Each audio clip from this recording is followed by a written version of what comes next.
الحمد لله رب العالمين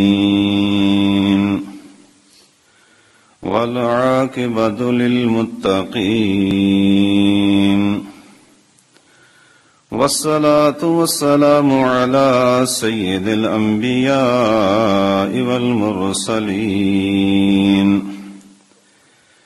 وعلى آله وأصحابه أجمعين أما بعد فأعوذ بالله من الشيطان الرجيم بسم الله الرحمن الرحيم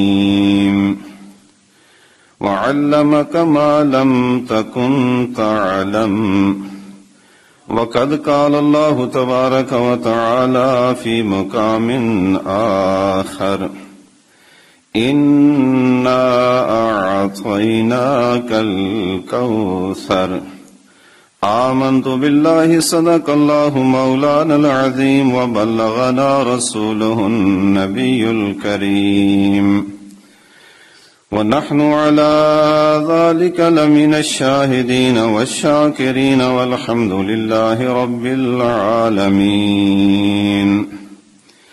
قال الله تبارك وتعالى في شأن حبيبه الكريم إن الله وملائكته يصلون على النبي يا أيها الذين آمنوا صلوا عليه وسلموا تسليما. اللهم صل على سيدنا ومولانا محمد وعلى آله وأصحابه أجمعين. نہایت ہی عزت و احترام کے لائق برادران اسلام، آج مسجد حاضر کے خطیب علامہ ڈاکٹر عبدالقدوس خان صاحب تشریف لاتے، لیکن موسم کے خراب ہونے کی وجہ سے تھوڑی دیر پہلے انہوں نے فون کیا کہ مسجد کے اندر حاضری نہ ہو سکے گی. بہرحال آپ احباب کی دعاؤں سے وہ عافیت کے ساتھ ہیں، صحت و تندرستی کے ساتھ ہیں. اللہ تعالیٰ ان کو صحت سلامتی عطا فرمائے، ان کا سایہ ہمارے سروں پہ قائم و دائم فرمائے. دو مقامات سے آپ حضرات کے سامنے قرآن حکیم کی آیات تلاوت کرنے کی سعادت حاصل کی گئی ہے. انہی آیات کے ضمن میں چند ایک معروضات قرآن و حدیث کے حوالہ سے بیان کرنے کی کوشش کی جائے گی. دعا ہے کہ اللہ جل شانہ ہمیں عمل کی بھی توفیق عطا فرمائے. آج کے اس دور کے اندر علم بہت ہو گیا ہے، عام آدمی بھی بڑا اچھا نالج رکھتا ہے، لیکن عمل کے سلسلے میں ہم لوگ ہر روز پیچھے جا رہے ہیں.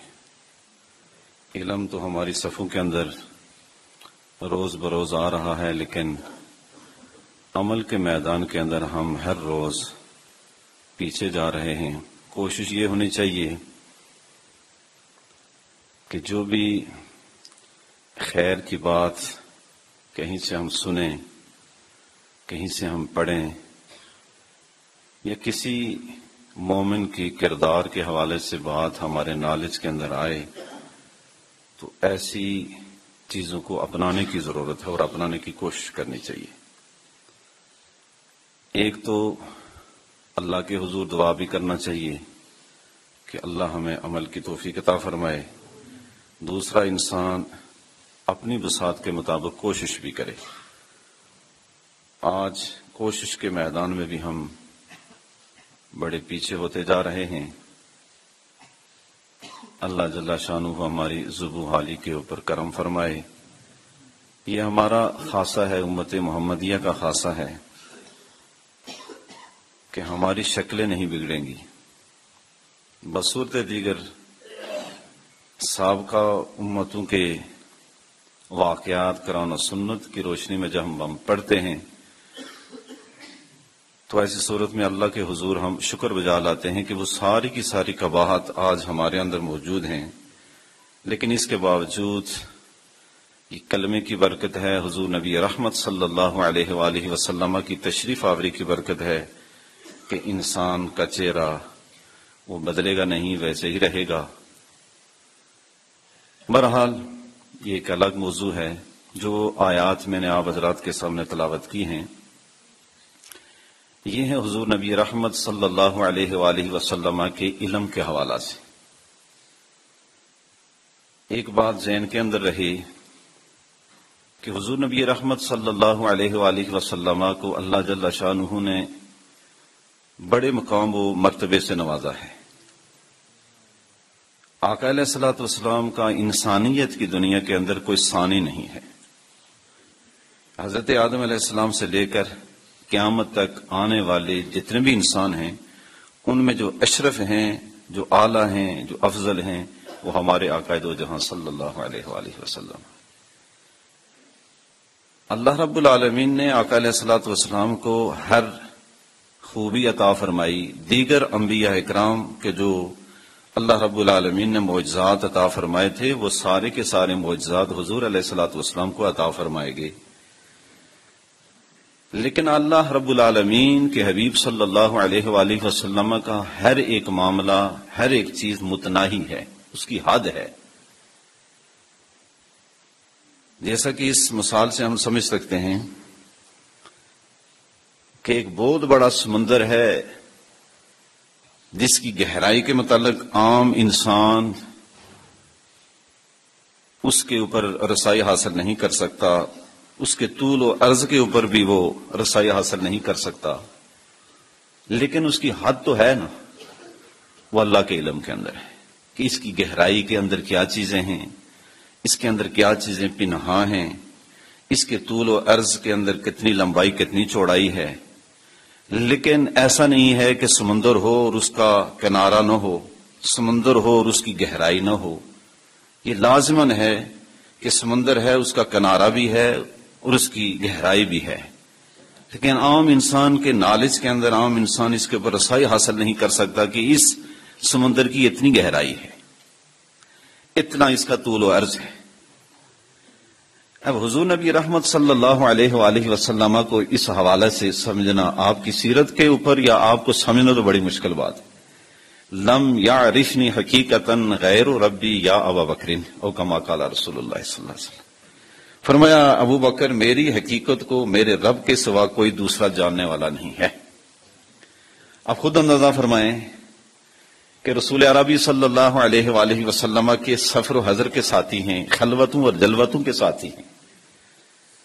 جس مقام پر بھی دیکھیں سیدنا صدیق اکبر رضی اللہ تعالی عنہ آپ کے ساتھ ساتھ ہیں، لیکن ان کو بھی ایک مقام کے اوپر آپ نے ارشاد فرمایا ابو بکر میری خلوتوں اور جلوتوں کو پا لینے کے بعد تیرے ذہن کے اندر کہیں یہ خیال نہ انگڑائی لے لے کہ میں نے شاید حقیقت محمدی کو سمجھ لیا ہے. حقیقت محمدی رب کی ذات سمجھنے والی ہے.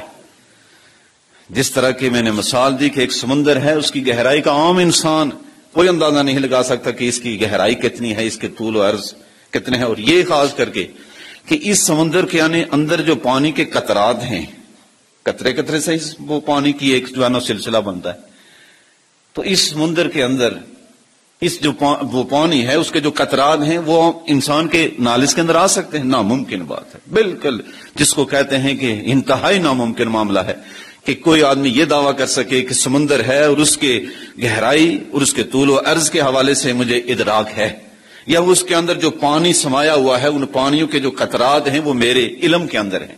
بالکل جاوے کے اندر جھوٹ ہے. حضور نبی رحمت صلی اللہ علیہ وآلہ وسلم کی یہی مثال ہے. آپ علیہ الصلوۃ والسلام کی ذات ایسا سمندر ہے کہ اس تک رسائی کوئی حاصل کر ہی نہیں سکتا. ان کو جو اللہ نے رفعت عطا فرمائی ہے نا، ان رفتوں کا انسان اپنی ذہن کی کسوٹی کے اوپر پرکھ کر یہ اندازہ نہیں لگا سکتا کہ مصطفیٰ کریم علیہ الصلوۃ والسلام کا یہ مقام ہے اور یہ مرتبہ ہے. ہر ایک زمانے کے اندر رسول اللہ صلی اللہ علیہ وسلم کی سیرت کے اوپر وہ کام ہوا، بڑے ہی حسین پیرائے کے اندر کام ہوا. یہ موجودہ صدی کی بات ہے. میرے استاد محترم تھے جسٹس پیر محمد کرم شاہ رحمۃ اللہ تعالی علیہ.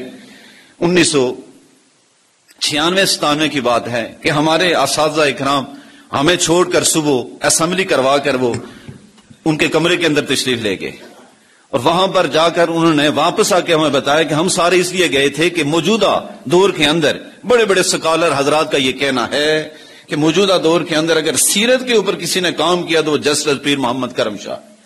اس اعتبار سے ہم سارے احباب جمع ہوئے اور ہم نے جا کر ان کو مبارکباد دینا چاہی. ایسی صورت میں جب آپ واپس تشریف لائے تو استادوں میں سے ایک استاد نے فرمایا کہ ہم نے تو اپنے اعتبار سے مبارکباد کے لیے گئے تھے، لیکن آگے جب یہ معاملہ ہم نے پیر صاحب کے سامنے پیش کیا تو ان کی آنکھوں سے ایک آنسوؤں کا سلسلہ شروع ہو گیا. انہوں نے بیان فرمایا کس سکالر کی بات کرتے ہو، کس آدمی کی بات کرتے ہو کہ یہ اس نے کہہ دیا کہ کرم شاہ نے اتنا بڑا کام کیا. اب آپ سارے مل کر دعا کریں کہ جس بارگاہ رسالت مآب صلی اللہ علیہ وآلہ وسلم کے اندر میں نے چھوٹی سی یہ کوشش کی ہے، اس جناب کے اندر یہ صحیح قبول ہو جائے. ہر ایک دور کے اندر بڑا کام ہوا، لیکن ہر ایک نے یہ اپنی زبان کے اوپر آخر میں یہ کہا کہ لا یمکن الثناء کما کان حقہ. مصطفیٰ کریم علیہ الصلوۃ والسلام کی تعریف و توصیف کا کوئی حق ادا کر ہی نہیں سکتا. کوئی مائی کا لال یہ دعویٰ کرے کہ میں نے آقا علیہ الصلوۃ والسلام کی تعریف و توصیف کا حق ادا کیا، ناممکن بات ہے. بعد از خدا بزرگ تو ہی قصہ مختصر. یہ کہنا پڑے گا کہ اللہ کی ذات کے بعد مقام و مرتبے والی ہستی، اعلیٰ و عرفہ ہستی، وہ محمد عربی صلی اللہ علیہ وآلہ وسلم کی ذات والا صفات ہے. تو اس اعتبار سے اللہ رب العالمین کے حبیب صلی اللہ علیہ وسلم کو بڑا مقام و مرتبہ دیا گیا. آپ علیہ الصلوۃ والسلام کی ذات ایک سمندر کی مانند ہے کہ کوئی بندہ یہ دعویٰ نہیں کر سکتا جس طرح کہ اس سمندر کے اندر کتنی پانی کے قطرات ہیں، اس کی گہرائی کتنی ہے، اس کا طول و عرض کتنا ہے.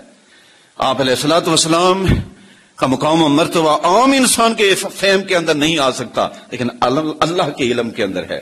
حضور نبی رحمت صلی اللہ علیہ وسلم کی ذات ایک سمندر کی مانند ہے، جس کی حد ہے، جس کی گہرائی ہے، جس کا طول و عرض ہے. آپ کا علم ہے ایک حد تک ہے. آپ علیہ الصلوۃ والسلام کا مقام و مرتبہ بڑا اعلیٰ عرفہ ہے. ورفعنا لک ذکرک، خود رب العالمین نے اعلان فرمایا ہے نبی ہم نے آپ کا ذکر آپ کی خاطر بلند کر دیا. لیکن وہ کتنا بلند ہے، ایسا نہیں ہے کہ رب کے ذکر سے بڑھ کر محمد عربی صلی اللہ علیہ وسلم کا ذکر ہو جائے. یہ کہنا پڑے گا کہ اللہ کی ذات ایک ایسا سمندر ہے کہ جس کا کوئی کنارہ نہیں ہے. محمد عربی صلی اللہ علیہ وآلہ وسلم کی ذات ایک ایسا سمندر ہے کہ جس کا کنارہ ہے. یہی اہل سنت والجماعت کا ہر ایک دور کے اندر ترا امتیاز رہا ہے. آج اس پرفتن دور کے اندر ہمارے سلسلے میں شکوک و شبہات کا اظہار کیا جاتا ہے کہ اہل سنت والجماعت توحید کا جو ہے نا وہ سلسلہ یا توحید ان کی صفوں سے توحید بیان نہیں ہوتی. میرے بھائی سب سے زیادہ توحید کا اگر کوئی علم بردار ہے اور ہر ایک دور کے اندر توحید کا اگر علم بلند کیا گیا تو اہل سنت والجماعت کی صفوں سے بلند کیا گیا. چلے جائیں کسی بھی اللہ کے نیک صالح بندے کے دربار کے اوپر، اللہ کے نیک صالح بندے کی خانقاہ کے اوپر، خدا کی قسم وہاں سے توحید کی شراب، وہاں توحید کے جو ہے نا جام ملتے ہیں. آپ کو اللہ رب العالمین کی بارگاہ کا راستہ ملتا ہے. یہ الگ بات ہے کہ آج اس بات کو جو ہے نا وہ اس طرح سے خانقاہی سسٹم ہمارا تھوڑا سا اس کے اندر بھی چینجنگ آ چکی ہے، اس طرح کا نہیں ہے جس طرح سے آج سے 100 سال قبل تھا. خانقاہی سسٹم میں بھی یہ ہوا کرتا تھا کہ جب صاحب مسند بندہ خدا کو پیارا ہونے کو آتا تو اپنے محبین میں، اپنے عقیدت مندوں میں سے جس کو دیکھتا کہ یہ میری اس مسرت کے لائق ہے اسی کو بٹھا کر جاتا. جس طرح کہ آج ہر ایک سسٹم کے اندر موروثی سسٹم آ گیا ہے، اسی طرح اس جو روحانی سسٹم ہے اس کے اندر بھی ایک موروثی سسٹم آ گیا. بہرحال اس معاملے کے اندر ہم نہیں جاتے. تو اللہ رب العالمین کی حبیب صلی اللہ علیہ وآلہ وسلم کی ذات ان کا ایک حد ہے، لیکن عام انسان، عام جو بندہ ہو چاہے وہ جتنا بڑا نالج اس کو اللہ رب العالمین نے عطا فرمایا. لیکن وہ یہ نہیں کہہ سکتا کہ میں نے محمد عربی صلی اللہ علیہ وآلہ وسلم کے مقام و مرتبے کو بھانپ لیا ہے، میں نے محمد عربی صلی اللہ علیہ وآلہ وسلم کے مقام و مرتبے کو پہچان لیا ہے۔ لیکن اللہ کی ذات ایسی ذات ہے کہ جس کے بارے میں ہر وقت بندہ یہ کہے کہ وَلَمْ يَكُنْ لَهُ كُفُوًا أَحَدٌ، کوئی ذات ایسی نہیں ہے میرے بھائی جو اس خالق کائنات کی ہمسری کرنے والی ہو، جو اس خالق کائنات کے ہم پلہ ہو۔ وہ رب العالمین ساری کائنات کا خالق و مالک ہے، اور یہ بات بھی ذہن کے اندر رہے کہ اللہ خالق ہے، محمد عربی صلی اللہ علیہ وآلہ وسلم مخلوق ہے، اور مخلوق میں سے اشرف البشر ہے۔ حضور نبی رحمت صلی اللہ علیہ وآلہ وسلم کا اس کائنات کے اندر ثانی نہیں ہے، تو کوئی یہ دعویٰ کرے، ہاں یہ بات ضرور ہوتی ہے، کسی نے تحریر لکھی نا صدق کے دل سے، اس کے من کی پیاس بجھ جائے گی۔ کسی نے بات کہی نا، اس کے دل کی جو پیاس ہے، جو آگ لگی ہوتی ہے نا انسان کے دل کے اندر، اور یہ محمد عربی صلی اللہ علیہ وسلم کی جو عشق کی آگ ہے نا، یہ کاش کسی کے دل کے اندر لگ جائے۔ یہ صحابہ اکرام کی قلوب و اذہان کے اندر یہ آگ لگی نا، انہوں نے وہ انقلاب برپا کیا اس کائنات کے اندر کہ ایسے نفوس قدسیہ کائنات کے اندر نہ آ سکتے ہیں نہ آئیں گے۔ تو فرمایا کہ وَعَلَّمَكَ مَا لَمْ تَكُنْ تَعْلَمُ، اے نبی دو عالم صلی اللہ علیہ وآلہ وسلم، علمک، ہم نے آپ کو سکھایا، ما لم تکن تعلم، جو آپ نہیں جانتے تھے۔ حضور نبی رحمت صلی اللہ علیہ وآلہ وسلم کو خطاب ہو رہا ہے کہ اے نبی ہم نے آپ کو سکھایا ہے۔ سکھانے والی ذات ذات رب کریم، سکھائے جانے والی ذات ذات مصطفیٰ کریم علیہ الصلوۃ والسلام۔ اب عام قاری کو کیا اس کے اندر کیڑے نکالنے کی ضرورت ہے؟ عام قاری کو کیا ضرورت ہے کہ اس کے اندر تان و تشنی کرے کہ یہ دیا یہ نہ دیا، ایسا ہوا ویسا نہیں ہوا؟ یہ کہہ دیں کہ بازد خدا بزرگ تو ہی قصہ مختصر۔ اللہ رب العالمین، صوفیاء نے اور علماء نے کہا ہے کہ اللہ کی ذات کے، اللہ کو خالق بھی مانو رازق بھی مانو۔ اللہ کی ذات جو اللہ ہے وہ اسم با مسمى ہے، وہ ذات ایک وحدہ لا شریک ہے۔ محمد عربی صلی اللہ علیہ وسلم کی تعریف و توصیف کے اندر بندہ اللہ نہ کہے، بندہ کیا نہ کہے کہ اللہ کے حبیب نعوذ باللہ من ذالک، نعوذ باللہ من ذالک اللہ ہیں۔ اس کے علاوہ جو من کے اندر آتا ہے، آمنہ کے لال کے لیے کہہ دو ایمان کے اندر جھلا ہو جائے، ایمان کے اندر اضافہ ہوگا۔ محمد عربی صلی اللہ علیہ وسلم کی تعریف و توصیف کے اندر بندہ مومن کے قلوب و اذہان کے اندر جو بات آتی ہے وہ کہہ دے، لیکن ایک بات کا خیال رکھے کہ اللہ کے حبیب اللہ نہیں ہیں، اللہ کے ہمسر نہیں ہیں، وہ خالق ہے، یہ مخلوق ہے۔ وَعَلَّمَكَ مَا لَمْ تَكُنْ تَعْلَمُ، اے نبی دو عالم صلی اللہ علیہ وآلہ وسلم، ہم نے آپ کو وہ کچھ عطا کیا جو آپ نہیں جانتے۔ دوسرے مقام کے اوپر سورہ کوثر بڑی مشہور و معروف سورت، اس کی ایک آیت مقدسہ کے اندر فرمایا اِنَّا أَعْطَيْنَاكَ الْكَوْثَرَ۔ اس کا مطلب ہوتا ہے اعطا یعطی کا معنی ہوتا ہے اعطاہ بالید، کسی کو اپنے ہاتھ سے کچھ دینا۔ اب دیکھیں نا، میں بات کر رہا ہوں آپ سن رہے ہیں، شاید کہ اس گفتگو میں سے کوئی ایک بات آپ کے پلے پڑ جائے، میں نے آپ کو دیا، یہ بازبان دیا، لیکن میرے جیب کے اندر یا میرے پاس کوئی ایسی چیز ہے، میں نے اس کو اٹھایا، یا اپنے ہمارے طالب علم بیٹھے ان کو ہاتھ کے ساتھ دیا، یہ ہوگا اعطاہ بالید، میں نے ان کو اپنے ہاتھ سے عطا کیا۔ حدیث مبارکہ سنیں، جامعہ ترمذی کی روایت ہے، حضور نبی رحمت صلی اللہ علیہ وآلہ وسلم کی شان کے اندر ہمیشہ اپنے نبی کی شان کے اندر جو کلمہ جو بات عین قرآن و سنت کے مطابق سے، ہاں فرسودہ بات نہیں ہونی چاہیے، من گھڑت بات نہیں ہونی چاہیے۔ دن کو آدمی کیا کرے گیا، چاند کے دو ٹوٹے کرنا شروع کر دے کہ دن کا عالم تھا، رسول اللہ صلی اللہ علیہ وسلم نے انگلی کا اشارہ کیا، چاند دو ٹوٹے ہو گیا۔ بات سمجھ رہے ہیں نا، فرسودہ بات نہیں ہونی چاہیے، عین قرآن و سنت کی روشنی میں بات ہو، اور قرآن و سنت کی روشنی میں بات آدمی سنے، دل کے اندر کیا ہو، خوشی کی لہر آئے، سمجھ لیں ایمان ہے، اور دل کے اندر اگر گھٹن محسوس ہو، سمجھ لو ہمارے ایمان کا جنازہ نکلا ہوا ہے۔ اپنے نبی کا مقام و مرتبہ، وہ ذات والا صفات کے جس کے لیے کل کائنات کے نینائیوں کو سجایا گیا، کل کائنات اس کے دم قدم سے